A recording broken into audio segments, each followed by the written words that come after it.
Hi, I'm Cash, and welcome to Cash Talks Football. Well, I break down all the goals in the Premier League. Today we're doing Chelsea against Sheffield United, and I use my vast of over 20 years coaching experience, breaking down stuff and explaining things in a more sort of civilised manner other than the Muppets on TV. They don't really know what they're talking about, and generally most YouTubers don't either. I've listened to some of their channels. They're idiots.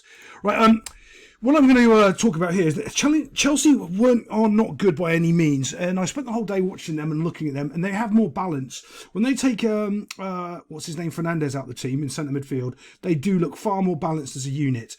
They still have problems because Sterling is okay. He's not a good player. He's not a bad player. He's okay. Jackson's rubbish. Modric's rubbish. This is their biggest problem: is these two players here. They put any competent players here, or just clone Sterling and put him in three. They'll be a great, not a great team, but they'll be a force. Right now, Raheem Sterling's their only real attacking threat. Modric's touch is terrible. If he gets the ball under control and he can run at you, okay, great. Well, give me a Premier League player. If he gets the ball under control and can run at you, won't cause you damage. Oh, they all will. The problem is they need to get it under control and then run at you in the first place. It's like, if I can take 3 shots at you, I might be able to score a goal. Yeah, because but it's about getting the ball under control in the first place, Modric, and understanding what you're doing. Doesn't get it. Jackson couldn't finish his own breakfast. But here we are. We're going to be looking at Sterling right here, and he's the difference maker. As they're breaking through midfield in here, the ball comes out to him. Now, as soon as the ball comes into Sterling's feet, he's weighing up his options. His first option is, can he shoot? Oh, no, he can't, because he's facing the wrong way. He's received the ball wrong, and actually his mate's done an overlap. Sterling thought he was going to be here, so he could go and get the ball back from him. So Sterling was thinking, I pass the ball to you, you pass it to me, and I run in and kick it into the net box. His mate's overrun him. That's not an option. Now, here's the other problem with Raheem Sterling. He also knows he cannot give it to another one of his teammates, so he doesn't.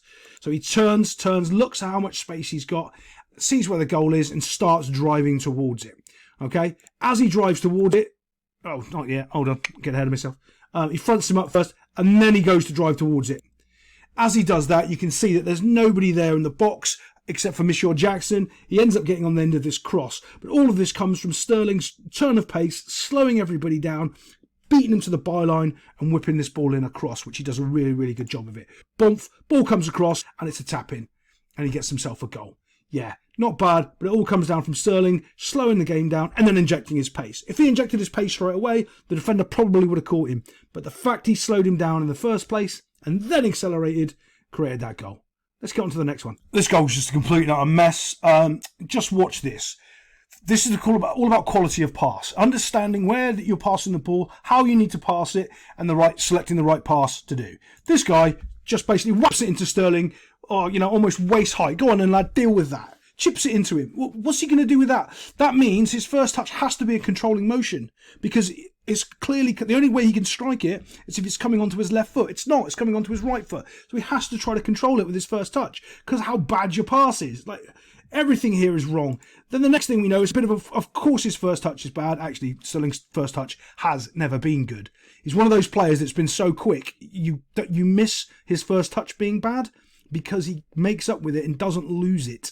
He makes a bad first touch, recovers so quick, you don't realise it was a bad first touch, unless he's in situations like this. Then, of course, you've got Conor Gallagher, trying to say his name right, immediately thinks of trying to do a bicycle kick. I don't know what that is, just knocking it in the air. No idea what's going on. Bit of a bundle going on. No one really knows what's happening because there's 2 touches in the box. One, Sterling hasn't been able to control it. 2, the other guy's just kicked it straight up in the air. Like, just think about that logically. He gets to have a touch. He could have taken a touch, brought it down and slotted it, but his first touch was to kick it high in the air. Yeah. Now it's a bit of a bundle. Sterling wants a penalty.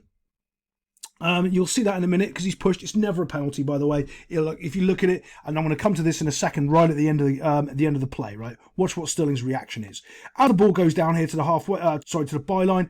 Quickest one to it is there. Doesn't go out of play. This guy's asking for it to be out of play, asking his mum and dad, or the referee in this case, Mum, stop the game. The ball's... No, it's not. Play the game, you idiot. If he played the game, I don't think he would have saved it, but it's the attitude. The attitude is bad, and this is why you're losing games. The ball comes across, bump, and it's a tap-in. Sterling's walking away. Half the people have stopped because they think it's a penalty. The keeper should have done better with it. All in all, it was a complete and utter trash goal. But you know what? Chelsea need all the help they can get right now. They need to get a striker in. They need their other striker back from injury, and then they might be able to make a climb up the table. They're never going to get to the top 4, but they might climb up the table. I'll see you next time on Cash Talks Football.